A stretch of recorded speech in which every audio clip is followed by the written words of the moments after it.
אנשים שמגיעים אליי בדרך כלל רוצים שקט. וכשאנחנו בודקים יותר לעומק, הם לא בטוח נותנים מקום לשקט בתוך היום-יום שלהם.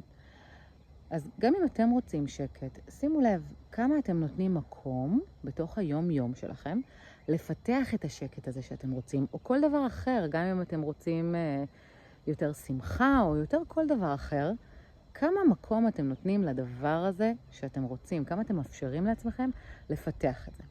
אז היום אני רוצה לתת לכם טיפ קטן, איך אתם יכולים לפתח יותר שקט ביום שלכם. גם אם החיים שלכם רבועים לחצים ומתחים וכעסים, קחו לעצמכם רבע שעה אחת ביום ותצאו לטבע.